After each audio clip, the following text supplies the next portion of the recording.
Lima Gris TV, un canal diferente.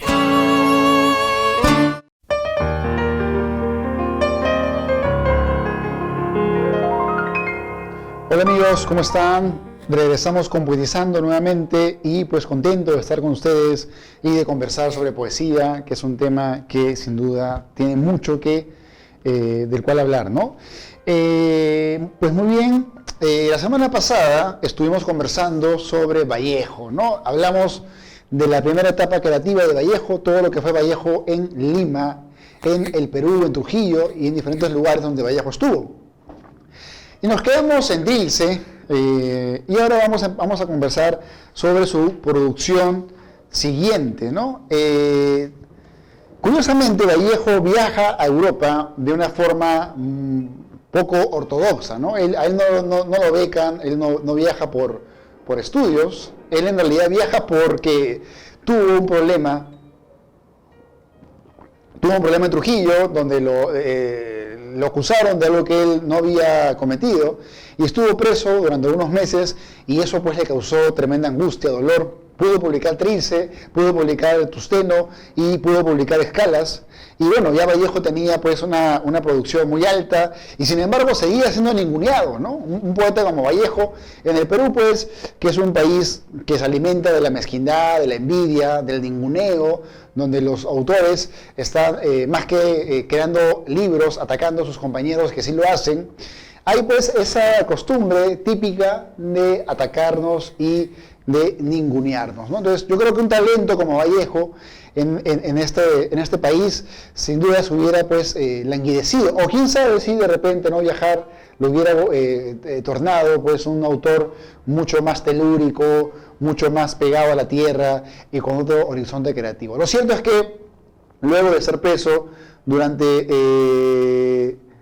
un tiempo, Vallejo va a terminar su destino, lo va a llevar pues a otro lugar, ¿no? Vallejo va a terminar viajando a un lugar que es Europa, ¿no? Entonces Vallejo va a ganar por un amigo un pasaje en barco y va a llegar a Europa, donde va a tener diferentes destinos, ¿no? Va a estar por España en un momento, luego también va a terminar en Francia y además va a conocer otros lugares como Alemania y otros países más en toda una ruta que él va a dar en esos años donde vive y de los cuales ya no regresa, porque Vallejo nunca más vuelve al Perú, se queda por allá y allá pues se hace su leyenda, ¿no? Y les quiero leer un poema en prosa donde nos habla de aquellos momentos, ¿no? Y dice así: el buen sentido. Hay, madre, un sitio en el mundo que se llama París, un sitio muy grande y lejano y otra vez grande. Mi madre me ajusta el cuello del abrigo, no porque empiece a nevar, sino para que empiece a nevar. La mujer de mi padre está enamorada de mí, viniendo y avanzando de espaldas a mi nacimiento y de pecho a mi muerte, que soy 2 veces suyo por el adiós y por el regreso. La cierro a retornar, por eso me dieran tanto sus ojos, justa de mí, infraganti de mí, aconteciéndose por obras terminadas, por pactos consumados. Mi madre está confesa de mí, nombrada de mí. ¿Cómo no da otro tanto a mis otros hermanos? A Víctor, por ejemplo, el mayor, que es tan viejo ya, que las gentes dicen, parece hermano menor de su madre. Fuere porque yo he viajado mucho, fuere porque yo he vivido más. Mi madre acuerda carta de principio, colorante mis relatos de regreso. Ante mi vida de regreso, recordando que viajé durante 2 corazones por su vientre, se ruboriza y se queda mortalmente lívida cuando digo en el tratado del alma, aquella noche fui dichoso. Pero más se pone triste, más se pusiera triste. Hijo, ¿cómo estás viejo? Y desfila por el color amarillo de orar, porque me haya envejecido en la hoja de espada, en la desembocadura de mi rostro. Llora de mí, se entristece de mí. ¿Qué faltará a mi mocedad si siempre seré su hijo? ¿Por qué las madres se duelen de hallar envejecidos a sus hijos, si jamás la edad de ellos alcanzará de ellas? ¿Y por qué, si los hijos, cuanto más se acaban, más se aproximan a los padres. Mi madre llora porque estoy viejo de mi tiempo y porque nunca llegaré a envejecer del suyo. Mi adiós partió de un punto de su ser más externo que el punto de su ser al que retorno. Soy, a causa del excesivo plazo de mi vuelta, más el hombre ante mi madre que el hijo ante mi madre. Allí reside el candor que hoy nos alumbra con 3 llamas. Le digo entonces hasta que me callo: ay, madre, en el mundo un sitio que se llama París, un sitio muy grande y muy lejano y otra vez grande. La mujer de mi padre, al oírme, almuerza y sus ojos mortales descienden suavemente por mis brazos. Bueno, este poema me parece emblemático para comentar lo que toca hoy. Ya hablamos la semana pasada de Heraldos Negros y hablamos de Trilce, 2 libros emblemáticos a su modo, modernista y vanguardista. Y hoy, amigos, amigas, señores, señoras, amantes de la poesía, gente, niños, todos, vamos a conversar sobre los poemarios que Vallejo escribió en Europa. Primero vamos a comentar, ya leímos un poema en prosa que es muy explicativo para darnos idea de lo que para Vallejo significó conocer el viejo mundo, ¿no? Hay, mamá, un mundo grande y otra vez grande llamado París, ¿no? Ese asombro del niño que ve que finalmente no deja de ser Vallejo, ¿no? En Vallejo hay una infancia recuperada, hay un regresar a la infancia. Como en todos los genios, no pierden infancia, más bien la fortalecen.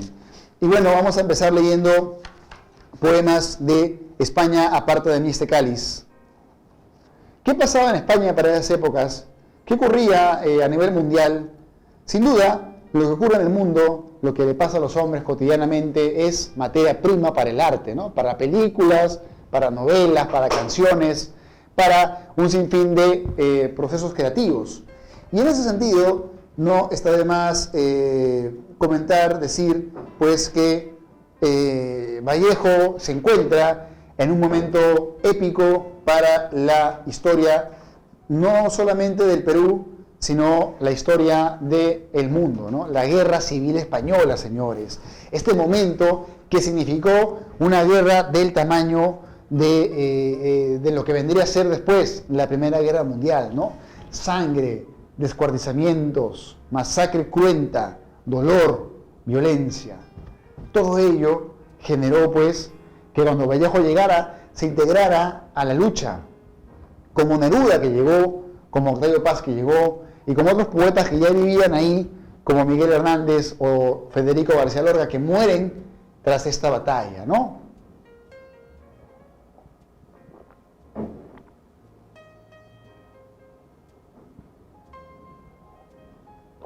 Entonces, la Guerra Civil Española va a significar para Vallejo un compromiso.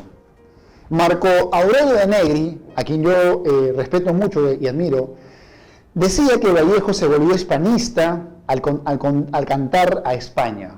Yo creo que no. Yo creo que en realidad Vallejo se da cuenta de algo importante.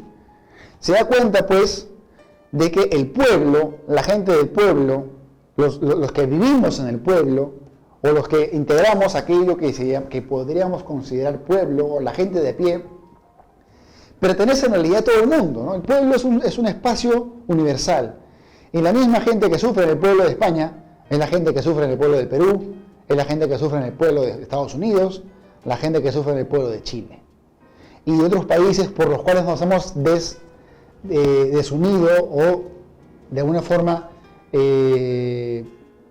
alejado, ¿no? ¿Por qué a Marco Aurelio le incomodaba que Vallejo le cantara a España? Porque España pues vino cuando fue otro siglo e invadió toda la zona que ahora es nuestro país, y de la forma más cruel. No obstante, Vallejo se da cuenta de que ese ser que habitaba el pueblo en esa guerra, porque era una guerra entre los militares contra el pueblo, y entre los pueblos habían tendencias, ¿no? Como los anarquistas, ¿no? O los comunistas. Entonces, Vallejo va a cantarle al pueblo, va a cantarle a aquel hombre que sufre en cualquier parte del mundo, ¿no? Vallejo va a dejar una poesía más universal, aunque sin duda ya Trilce lo era, ¿no? Porque lo que Trilce nos cuenta ya se puede sentir a nivel de todo el mundo. No obstante, ya vemos pues que en este poema, en este poemario que es España aparta de mí este cáliz, hay un canto hacia lo universal.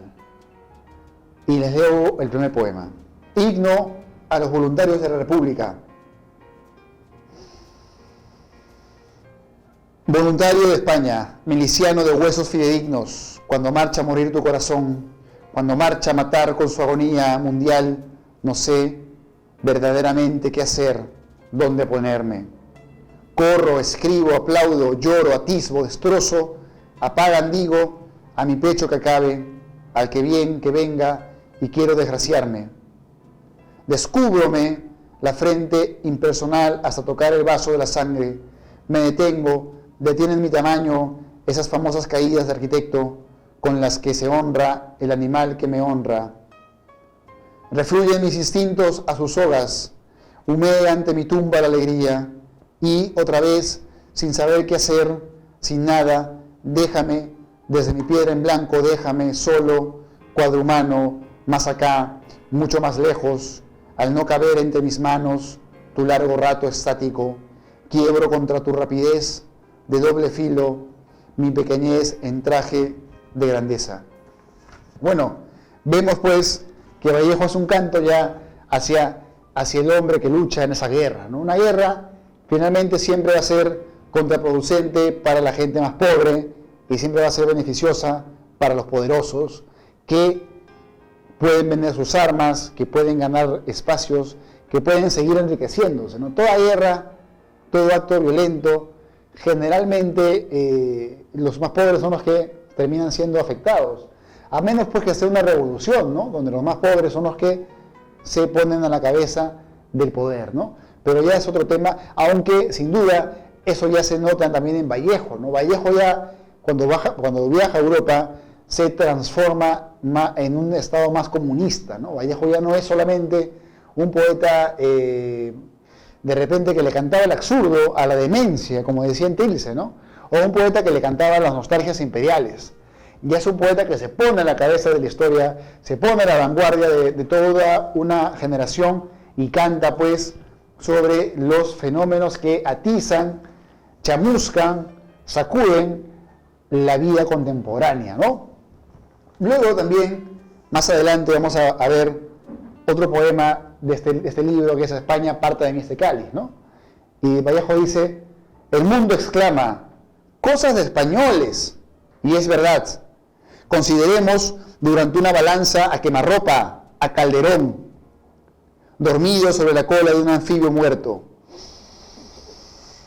O a Cervantes diciendo, mi reino es de este mundo, pero también del otro, punta y filo en dos papeles. Contemplemos a Goya, de hinojos y rezando ante un espejo, a Col, el paladín en cuyo asalto cartesiano tuvo un sudor de nube el paso llano, o a Quevedo, ese abuelo instantáneo de los dinamiteros, o a Cajal, devorado por su pequeño infinito, o todavía a Teresa, mujer que muere porque no muere, o a Lina o Dena, en pugna en más de un punto con Teresa. Todo acto voz genial viene del pueblo y va hacia él, de frente o transmitidos por incesantes brisnas, por el humo rosado de amargas contraseñas sin fortuna. Vallejo se da cuenta de esto que es muy hermoso, ¿no? Toda voz genial viene del pueblo y va hacia el pueblo, ¿no? Todo artista grande que sacudió su época en general, de manera más amplia, viene del pueblo y como dice Hegel, el pueblo hace la cultura y transforma por eso los otros estados de la realidad, ¿no?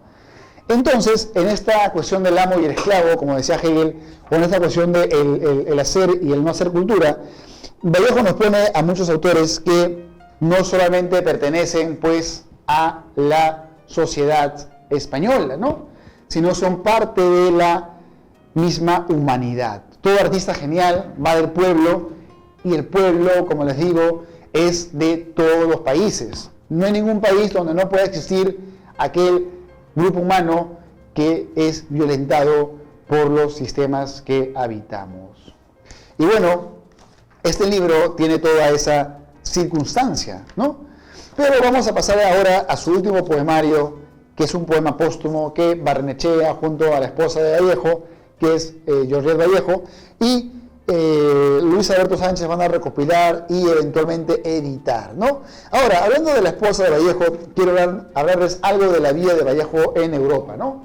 Cuando Vallejo llega a Europa la pasa muy mal, pasa miseria, pobreza, hambruna, luego gana una beca, un poco se sostiene, se da contacto con todos los intelectuales de su momento que estaban en Europa, se encuentra con Huidobro, se encuentra con Rafael Alberti, se encuentra con otros peruanos como Víctor Raúl Valle de la Torre, que también llegaron a Europa. Y bueno, toda esa aventura lo va a llevar o con Juan José Larra o Juan Larra, que además luego va a ser un estudioso muy importante de Vallejo, ¿no? Entonces Vallejo va a conocer a toda la intelectualidad y desde ahí va a empezar a escribir crónicas, artículos, de qué manera vivía Vallejo. Como ya les he contado en el capítulo anterior, tenía que pasar a veces hambruna, miseria, y mandaba pues artículos que le pagaban desde el Perú, sus envíos, y bueno, tenía que trabajar a veces de esos modos, ¿no? Tampoco es que le preocupaba tanto, pero sí pues vivía una bohemia, aunque él manifestara que la pobreza nunca le causó gracia, ni tampoco la buscaba, ¿no? En todas estas movidas que tiene Vallejo, en cierto momento él vivió en una casa en Francia y frente a donde él vivía había pues una señora con su hija, ¿no? Y Vallejo siempre que estaba ahí pues la miraba y la señora, su hija pensaba que ese hombre era mudo, ¿no? Porque nunca hablaba, solamente la miraba y la señora y su hija hablaban de él, ¿no? Este hombre pues era Vallejo. Y resulta que esta señorita que estaba frente a la casa de él va a terminar siendo pues en el futuro su esposa, ¿no? Georgette Vallejo. Y lo curioso es que ya Vallejo, cuando vivía en Trujillo, él había soñado con eso, ¿no? Que iba a conocer a una mujer que vivía al otro lado del mundo, con la cual se iba a casar, y Georgette también había soñado que se iba a casar con una persona que llegara de otro país, ¿no? Entonces, hay ahí algo medio curioso, medio anecdótico, místico, esotérico. Quién sabe si Vallejo tenía vidas pasadas, quién sabe si en realidad estaban destinados a encontrarse. Lo cierto es que con Georgette Vallejo, Vallejo va a vivir toda una etapa hasta el final de su vida, una etapa en la cual él va a lograr viajar a Rusia, van a vender la casa que tenía su esposa, que heredó de su madre, y con ese dinero van a viajar por Rusia y por otros países, y finalmente van a llegar nuevamente a París, a Francia, y van a pasar mucha hambre, pobreza, y van a terminar pues sus días viviendo en pequeños espacios y luchando para poder sobrevivir, ¿no? Ahí un poco la historia de Vallejo en Europa, ¿no? En toda esa ruta de Vallejo se va a enamorar del comunismo, ¿no? Y el comunismo era pues una ideología muy importante del siglo pasado, ¿no? En el siglo pasado, esta ideología que tuvo como padre fundamental a Karl Marx, va a influenciar a muchos intelectuales, políticos y poetas y artistas, y los va a llevar a pensar que la forma de cambiar la realidad era por una revolución donde los ricos fueran pues cambiados de su lugar y los pobres o el proletariado tomaran el poder, ¿no? Ellos afirmaban que esto era parte de la historia y que la historia se basaba en la explotación del hombre contra el hombre, y había pues leyes que Marx había tomado de Hegel y que con su amigo habían ido pues estudiando y habían ido pues de alguna forma documentándose, ¿no? Entonces Marx es de alguna forma una lumbrera que va a generar toda una serie de posturas, y Vallejo lo va a tomar a Marx, va a sentirse parte de toda esa revolución y toda esa lucha. No obstante, como todo gran artista, hay en su arte una contradicción, ¿no? Porque Vallejo tampoco buscaba ser pues un eco de las ideas de Marx. No obstante, se siente ello mucho más profundo en su último trabajo, que es Poemas Humanos, ¿no? Entonces vamos a ver Poemas Humanos, donde vamos a encontrar poemas como por ejemplo el siguiente, ¿no?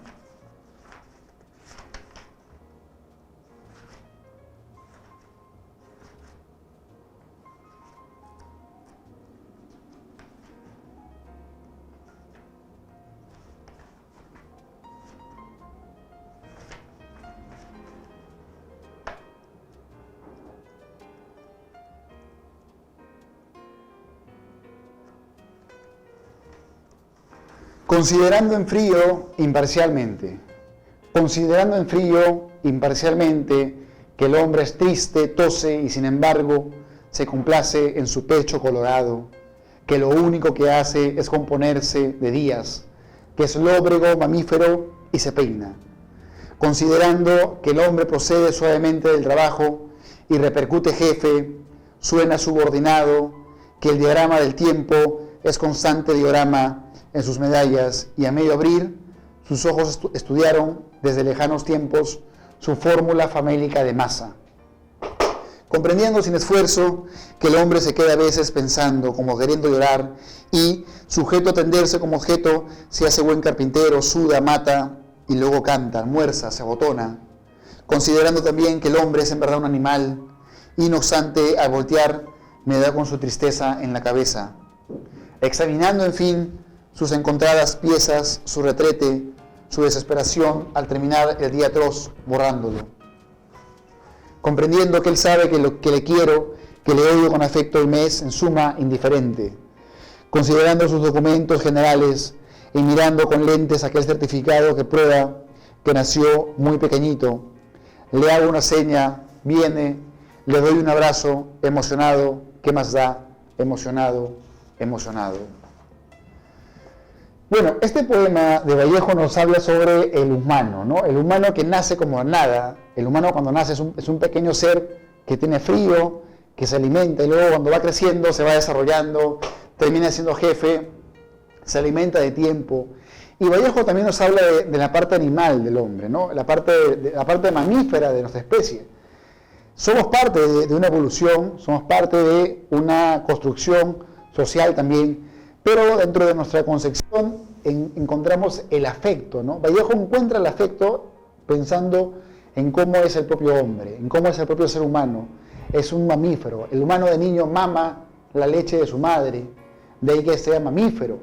Y Vallejo nos dice que, a pesar de todo, él se siente parte del humano. A pesar de que el humano sea una gran diversidad, una gran construcción, una gran contradicción, ya Vallejo siente que igual, ¿qué importa? ¿No? Le doy un abrazo, emocionado, ¿qué más da? Emocionado, emocionado. La emoción por encima de la razón, ¿no? Vallejo no es un cartesiano que dice primero pienso, luego existo, ¿no? Vallejo es una persona afectuosa que nos invita al afecto.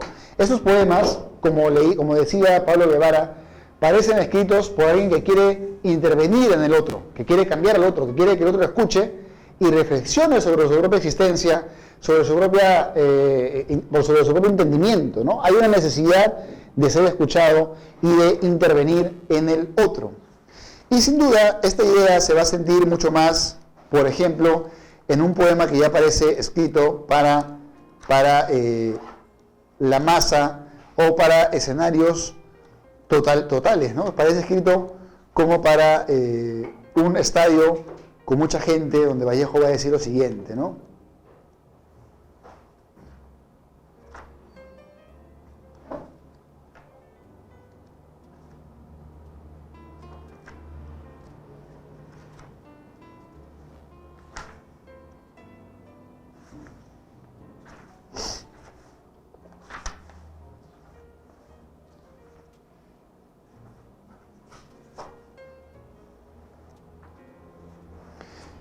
Me viene ahí una gana ubérrima política. Me viene ahí días una gana ubérrima política de querer, de besar el cariño en sus dos rostros. Me viene de lejos un querer demostrativo, otro querer amar, de grado o fuerza al que me odia, otro querer amar, de grado o fuerza a la que llora, por el que lloraba. Al rey del vino, al esclavo del agua, al que ocultóse en su ira, al que suda, al que pasa, al que sacude su persona mi alma. Y quiero, por lo tanto, acomodarle al que me habla su trenza, sus cabellos al soldado, su luz grande, su grandeza al chico.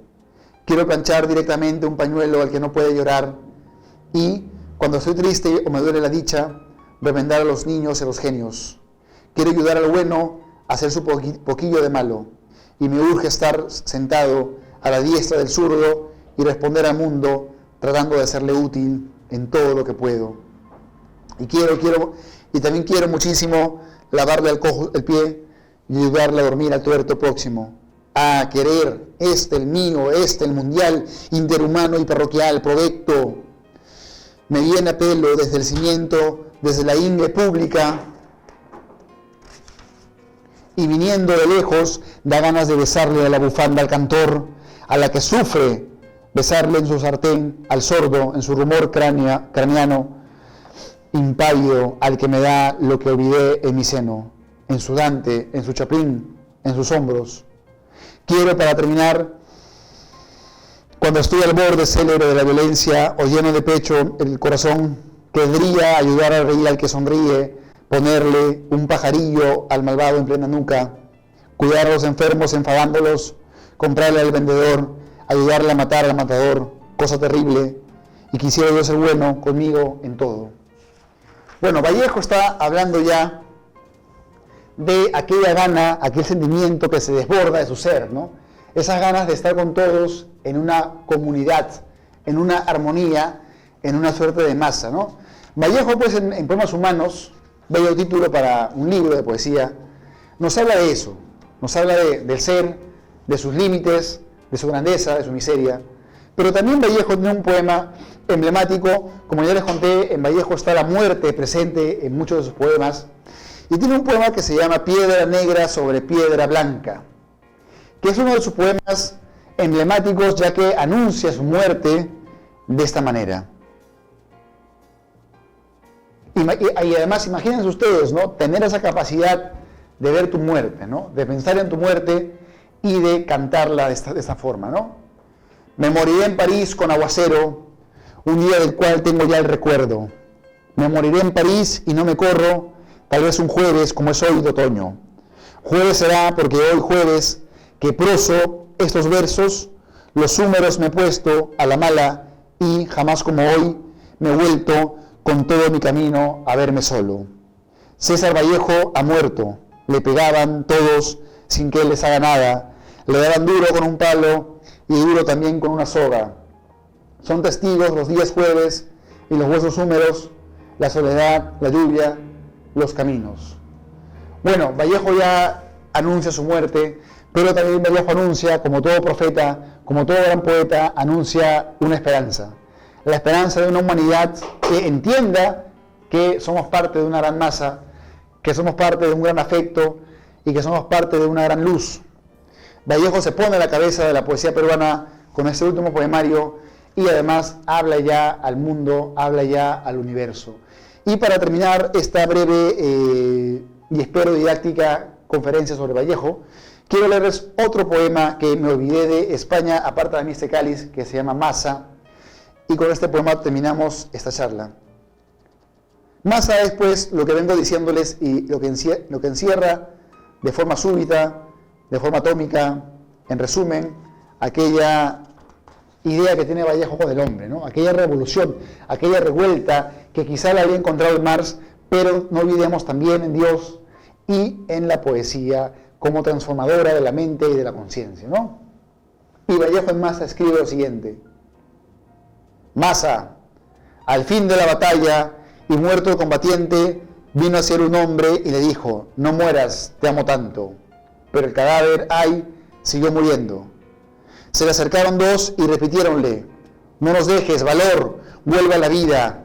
Pero el cadáver, ay, siguió muriendo.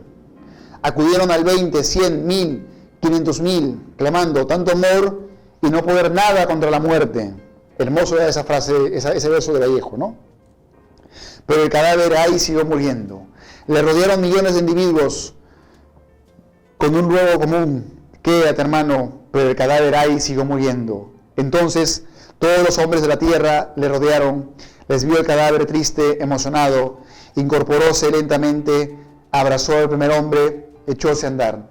Vallejo nos habla de la masa, nos habla de cómo transformar la realidad a través de los actos de solidaridad. Este cadáver muere a menos que todos los hombres lo ayuden a salvarse, y es un poco la tragedia de estos tiempos. Vallejo, ¿qué nos puede decir a estas alturas del siglo XXI? Nos puede decir mucho. Nos puede decir que el humano no está condenado a la tragedia si logra unirse a pesar de sus diferencias. si logra traspasar aquellos hemisferios y límites que nos separan y nos dividen, si entendemos que somos todos parte de una sola familia, de una sola unidad, de una sola armonía, de una sola belleza. Vallejo nos canta hacia esa esperanza, que aún hoy día, con los cambios climáticos, con los problemas ambientales, con las guerras cayendo en Medio Oriente, con la pobreza que nos azota, con la falta de oportunidad para todos y con la falta de ganas de la juventud que me oye, es todavía importante recuperar. Vallejo no solamente es un gran poeta, sino es un gran fuego espiritual que nos ayuda a mantener el nuestro intacto. Leer a Vallejo, finalmente, es recuperar aquella voz que nos hace universales. Porque no somos universales, amigos, amigas, señores, por nuestra comida, por el ceviche, que yo sé que es rico y a todos nos gusta. Somos universales por nuestro arte. Con Vallejo y con otros artistas, el peruano puede conversar con el mundo en primera mano y en primera fila. Quiero simplemente despedirme y desearles a todos una buena semana y saludar como siempre a mis amigos de todas partes del mundo que en masa vallejiana me escuchan y siguen nutriendo su alma, su ser, con poesía, con libertad, porque la poesía no es solamente lo bonito de la palabra, la poesía es el ímpetu, la mente, la inteligencia, la belleza, la libertad humana, el fuego que no podemos apagar. Que pasen todos una gran semana y volvemos con un nuevo programa de Poetizando.